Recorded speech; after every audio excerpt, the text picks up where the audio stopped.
오늘 수요 설교 하겠습니다. 제가 낮에 써놨던 글 쫓겨나는 축복에 대해서 살을 조금 붙여서 만들었습니다. 오늘의 본문은 요한복음 9장 35절에서 38절입니다. 요한복음 9장 35절에서 38절. 제가 대독하겠습니다. 예수께서 저희가 그 사람을 쫓아냈다 하는 말을 들으셨더니 그를 만나 가라사대 내가 인자를 믿느냐 대답하여 가로되 주여 그가 누구오시니까 내가 믿고자 하나이다. 예수께서 가라사대 내가 그를 보았거니와 지금 너와 말하는 자가 그이니라. 가라되 주여 내가 믿나이다 하고 절하는지라. 아멘. 이 내용은 어떤 내용이냐면요. 혹시 성경을 이제 막 접하는 분이 계실 것 같아서 잠깐 설명하겠습니다.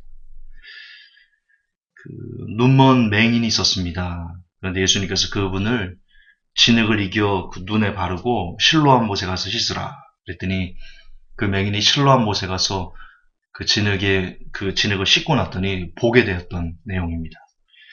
그래서 유대인들이 막 놀라서 찾아왔습니다. 막 사람들이 수군수군 대는 겁니다. 저 사람 맹인 아니야? 맞는데? 저기서 구걸하던 사람 맞는데? 지금 어떻게 보지? 누가 그 눈을 뜨게 했지? 이게 막 소문이 나서 유대인들이 찾아온 겁니다. 그래서 묻는 겁니다. 너 눈 어떻게 떴어? 그 사람 맞아? 예, 나 맞습니다. 구걸하던 나 맞습니다. 눈 어떻게 떴어? 예수라는 분께서 제 눈에 진흙을 바르시고 실로암 못에 가서 씻어라. 가서 그 명대로 가서 씻었습니다. 그리고는 보게 되었습니다. 그러자 유대인들이 말합니다. 야, 그 사람은 죄인이야. 죄인이야. 나쁜 사람이야. 하나님을 반역하는 반역자야. 이렇게 얘기를 하니까 이 맹인이 얘기합니다. 어떻게 그 사람이 나쁜 사람일 수 있죠? 창세 이후로 눈먼 자의 눈을 뜨게 했다는 이야기를 들어본 적이 없습니다. 저분이 하나님께서 오지 않았으면 어떻게 이런 능력을 행할 수 있겠습니까? 그랬더니 유대인들이 화가 나가지고요. 니까짓 게 뭘 알아? 니까짓 게 뭘 알아? 그리고는 이 맹인을 쫓아내는 그런 내용입니다. 그래서 예수님께서 그 사람을 쫓아냈다 하는 말을 들으시고는 그를 찾아가서 만나주시는 그런 내용입니다. 여러분, 명성교회 참 가슴 아픈 교회죠. 교회라고 말할 수 없죠. 교회가 아니죠. 어쨌든 명칭은 명성교회입니다. 거기서 불법적인 세습을 단행할 때 그 수만 명의 성도들이 다 아멘하면서 막 흥겹게 박수를 치면서 그 모습을 보고 있을 때 어디선가 한 줄기 외침이 있었습니다. 명성교회 세습은 무효입니다. 이 세습은 무효입니다. 명성교회는 교회법을 어기고 있습니다. 이 세습은 무효입니다. 어떤 한 명의 청년이 그렇게 큰 소리를 외쳤습니다. 그러자 명성교회 그 폭력배 교인들, 그들이 그 청년을 둘러싸고는 때리고 멱살을 잡고 질질 개 끌듯이 끌려나갔습니다. 여기서 또 한 번 저는 김사원 목사의 죄를 아니 이야기할 수 없는데요. 교인이 폭력을 쓰고 있습니다. 그것도 교회에서 예배 중에. 그러면 담임 목사로서 어떻게 폭력을 쓸 수 있냐고. 예수님이 폭력을 썼습니까? 그걸 아무렇지도 않게 바라보고 그 폭력이 행사되는 그 와중에도 아무렇지도 않게 그것을 그냥 묵묵히 지켜보는 김사원 목사. 목사가 아니죠. 목사일 수 없습니다. 그리고 그 청년을 끌고 나가고 나서도 여전히 계속 진행되는 그 세습 행위, 더럽고 냄새나고 추잡한 그런 행위, 그것을 여전히 아무렇지도 않게 또 기쁨과 감사와 어떤 성도는 눈물까지 흘려가면서 그 세습 행위를 옹호하고 지지하고 있는 명성교회 교인들.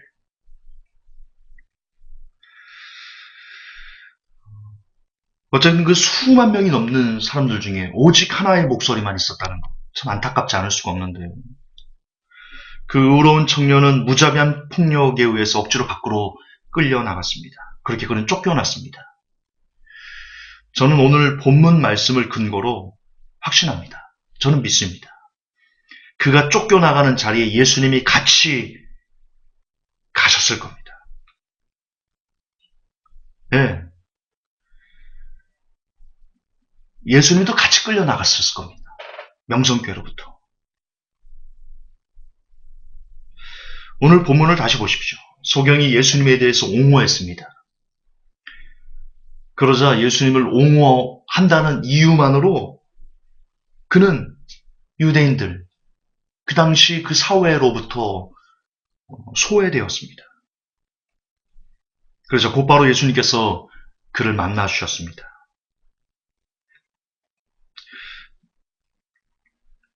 따라서 저는 이 본문을 근거로 이렇게 주장하고 싶습니다. 불의한 세력에 의해서 쫓겨나는 건 아픔이 아니다. 그건 슬픔이 아니고 절망이 아니다. 그건 복이다. 그건 복이다. 성경은 다음과 같이 말하고 있습니다. 고린도후서 6장 15절에 그리스도와 벨리알이 어찌 조화되며 믿는 자와 믿지 않는 자가 어찌 상관하며. 예, 물과 기름은 섞일 수 없습니다. 무슨 짓을 해도 물과 기름은 섞일 수 없습니다. 마찬가지로 불법을 행하는 자들과 의를 행하는 자들은 결코 섞일 수 없습니다. 명성교회는 불법을 자행하고 있었습니다. 교회법도 어기고 세상법도 어기고 그리고 도덕적으로도 비난받고 있는 불법 그 자체입니다. 그런데 거기서 단 한 명만이 그것을 외치고 쫓겨났습니다. 나머지 그 수만 명의 사람들은 그 불법 안에 그대로 앉아 있었습니다.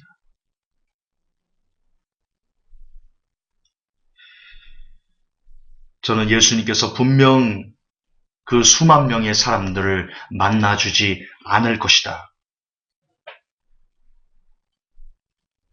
그 중에는 그렇게 얘기하는 사람도 있을 겁니다. 나 하나 잘 믿으면 되지. 나 하나 잘 믿으면 되지 뭐.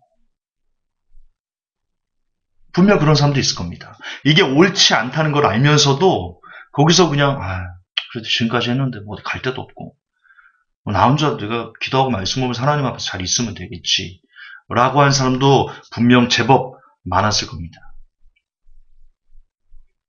그분들에게 다음에 실화를 들려드리고 싶습니다. 독일군이 프랑스를 점령하고 레지스탕스라는 저항군들이 일어나기 시작했습니다. 독일군들에게 그 레지스탕스들이 발각돼서 실화입니다. 발각돼서 다 잡혀갔습니다. 근데 그 잡혀갈 때 거기서 빵집을 운영하던 사람이 우연히 같이 끌려갔습니다. 그리고는 그 빵집 주인이 독일군한테 그렇게 말합니다. 나는 아무것도 안 했습니다. 나는 아무 짓도 안 했습니다. 나는 여기서 그냥 나는 잘못 끌려온 겁니다. 저는 그냥 빵 팔고 있는데 저 잘못 끌려갔습니다. 아무것도 안 했습니다. 그때 레지스탕스 한 명이 일어나면서 그 빵집 주인에게 얘기합니다. 아무것도 안 했다고? 나라를 빼앗겼는데 나라를 빼앗긴 국민이 아무것도 안 했다고? 너야말로 유죄야. 너야말로 유죄야.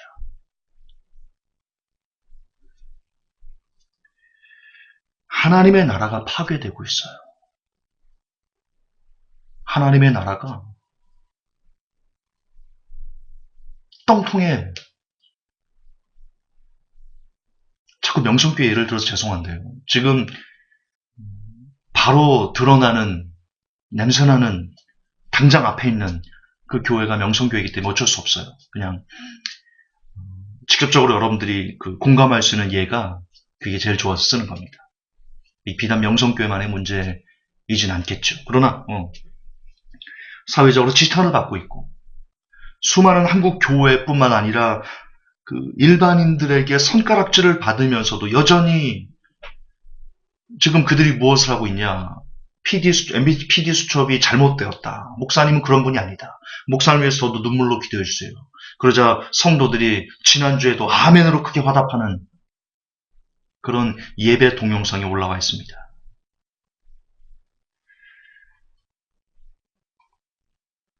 다시 얘기하지만 하나님의 나라가 파괴되고 있어요. 한 사람의 욕심에 의해서. 한 사람의 돈귀신, 김수하 목사는 돈귀신이죠. 돈귀신의 그 욕심 때문에 하나님의 나라가 파괴되고 하나님의 나라가 다른 사람들에게 지탄을 받고 하나님의 나라가 다른 사람들에게 욕을 먹고 있는 그 과정에서 이런 와중에서 나 혼자 잘 믿으면 되니까 아무런 소리를 내지 않아도 된다고요.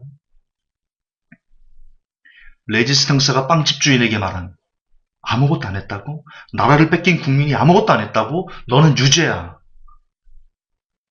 예, 그걸 똑같이 여러분들에게 돌려드리겠습니다.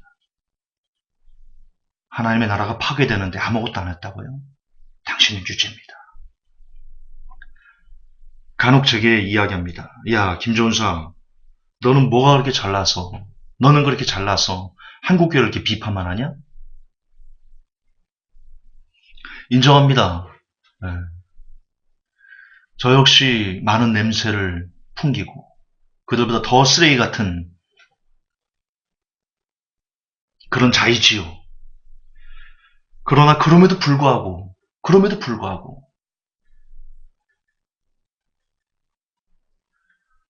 옳지 않은 내가 그러니까 옳지 않은 것을 보고 나도 그런데 뭐 그럴 수는 없는 거잖아요. 그건 옳지 않은 거잖아요.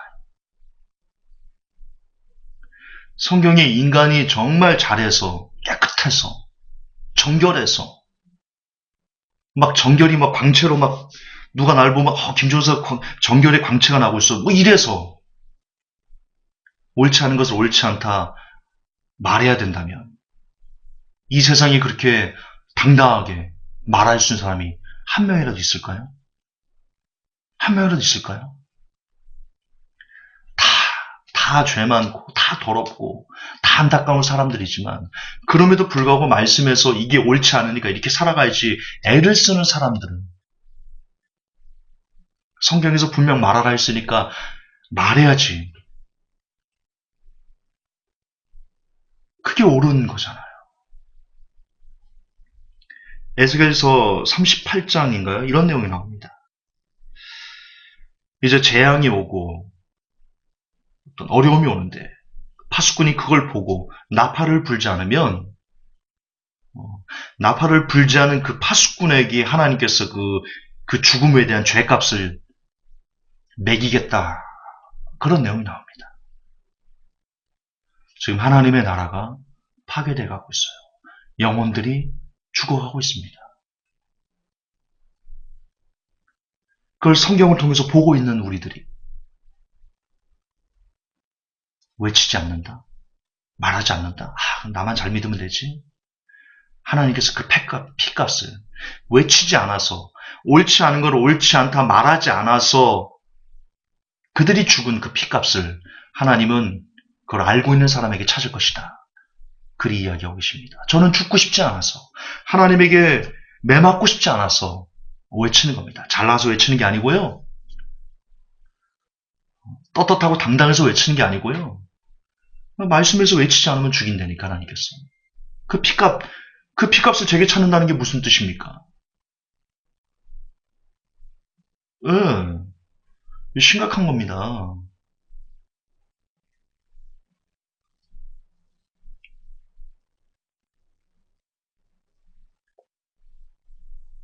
아까도 말씀드렸지만 이건 명성교회 말이 아닙니다. 지금 이 시대 교회는 상당 부분 어그러졌습니다. 하나님의 말씀을 자기들 입맛에 따라 바꾸어서 사사로운 욕심의 배를 불리는 그런 교회의 모습으로 바뀌었습니다. 여러분이 진짜 주의 말씀을 따르는 사람들이라면 쫓겨나는 것은 아마 정상이지 싶습니다. 그러므로 이단이라 매도당하는 걸 부끄러워하셔서는 안 됩니다. 제가 수년 동안 수백 편의 설교를 통해서 증명했듯 지금 한국교회 교단을 초월해서 퍼져 있는 깊게 마치 이것이 수학의 정석인 것처럼 알려지고 있는 칼빈교리 구원론은 100% 반성경적인 악한 교리입니다. 그러나 한국교회에서 칼빈교리가 이단이다라고 말하면 도리어 이단이 됩니다. 제가 지금 그 케이스지 않습니까?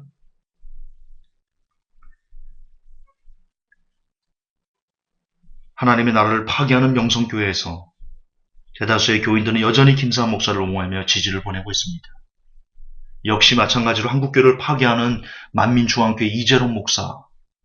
그것뿐만 아닙니다. 한국교회 하나님 위에서 목사가 하나님 위에 앉아서 호령하는 그런 교회 밑에 있는 성도들이 소리를 내지 않는다는 것은 그들이 소리 내지 않으므로 어쩌면 기독교가 개독교라 불릴 수밖에 없는 그런 나락으로 떨어졌다고 저는 생각합니다. 여러분, 어쩔 때는 정말 쓰레기만도 못한 교회의 모습에 거룩한 분노를 내셔야 됩니다. 목소리를 높이셔야 됩니다. 그러다 쫓겨나는 건 하늘의 복을 받는 지름길입니다.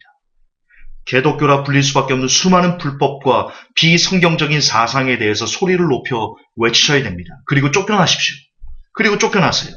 여러분의 목사님으로부터, 여러분의 권사님으로부터, 여러분의 장로님으로부터, 여러분이 함께 신앙생활했던 교회 동료들로부터 쫓겨나시고 미쳤다는 소리를 들으시고 이단이라 들으시고 신천지라 매도당하십시오. 그걸 부끄러워하지 마십시오. 그러면 여러분이 불의와 싸우다가 그 교회에서 쫓겨나신다면 그러면 바로 주님이 와서 만나주십니다. 오늘 맹인처럼 말입니다.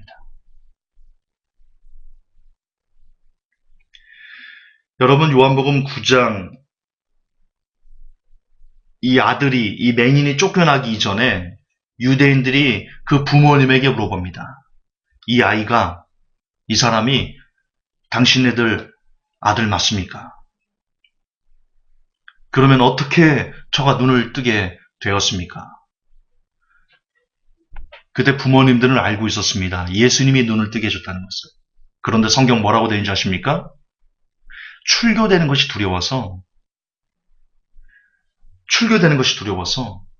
그 사회에서 쫓겨나는 것이 두려워서 저가 장성하시니 저에게 물어보시오. 우리는 모릅니다. 예수님을 옹호하지 않습니다. 예수님에게 아들이 눈을 뜨는 그런 엄청난 은혜를 입고도 그 사회에 머물고 싶어서 쫓겨나고 싶지 않아서 입을 닫습니다. 또한 성경의 그 앞쪽을 보면 예수님이 옳다는 걸 알고 바리새인들과 유대인들 지도자들이 잘못하고 있다는 걸 알면서도 사람의 영광을 더 탐하기 때문에 그 잘못을 지적하지 않는 사람들에 대해서 책망하는 내용이 나옵니다. 여러분 무엇 때문에 소리내지 못하고 계시는 겁니까? 결국 여러분의 이익 때문에 거기서 쫓겨나기 싫고 거기서 소외되기 싫고 거기서 외로워지기 싫고 사람의 영광을 더 탐하기 때문에 하나님보다 여러분의 야망, 여러분의 욕망을 더 좋아하기 때문에 결국 여러분이 소리내지 않는 겁니다. 그러므로 그건 죄입니다. 영화 빠삐용을 아십니까? 영화 빠삐용에서 빠삐용이 죄 없이 잡혀왔지 않습니까? 그러죠. 계속 탈옥을 하려고 합니다. 계속 못하죠. 그리고 너무 억울해가지고 자다가 꿈을 꿉니다. 그때 저승사자 같은 그런 사람이 꿈에 나타나서 얘기를 할 때 빠삐용이 그럽니다. 나 좀 데려가시라고. 나는 죄가 아무것도 없다고. 그때 그 저승사자가 이렇게 얘기를 하죠. 아무런 죄가 없다고? 아니, 너는 수많은 세월을 아무것도 하지 않고 낭비했어. 너는 유죄야.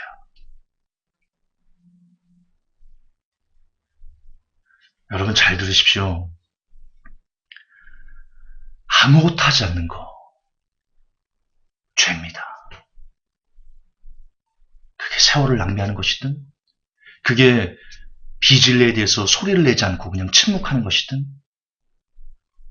해야 될 때, 말해야 될 때, 일해야 될 때, 무언가를 움직여야 될 때 그냥 가만히 있는 거 죄입니다. 죄예요. 특히 다시 말씀드리지만 지금 하나님의 나라가 교회들에 의해서 파괴되고 있어요. 목사들의 온갖 추잡한 욕심 때문에 교회가 파괴되고 있어요. 그럼에도 불구하고 아무런 소리를 내지 않는다는 거 죄입니다. 하나님이 그 죄값 당신에게 찾을 겁니다. 반드시 그러실 겁니다. 그리고 더불어 그 비질에 대해서 혼자가 되는 거, 떠나가는 거, 외로워지는 거, 미쳤다는 소리를 듣는 거, 그런 두려움을 뒤로 하고도 하나님께서 외치라 했으니 당당히 외치는 사람들, 그러면서 쫓겨나면 우리 주님이 만나주시는 복을 받을 겁니다. 부디 쫓겨나시고 미쳤단 말 들으시고 이단이라는 매도, 신천지라는 매도 당한 두려워하지 마십시오. 그분께서 하늘의 복으로 쫓겨난 여러분을 충만케 해주실 것입니다. 예, 쫓겨나는 건 최고의 축복입니다. 하나님, 우리에게 용기를 주옵소서. 비질에 대해서 아닌 걸 아니다라고 말하고 당당하고 멋진 이단이 되고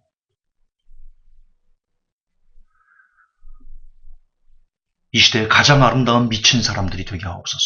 예수에 미쳐서, 성경에 미쳐서 세상 사람들이 옳지 않은 것을 다 옳다라고 한쪽 눈만 감고 가는 이 시대, 두 눈을 다 뜨고 너는 한쪽 문을 닫고 있어 라고 외칠 수 있는 제가, 그리고 모든 회복교회 성도들이 되게 하여 주옵소서. 예수님 이름 받들어 기도합니다. 아멘.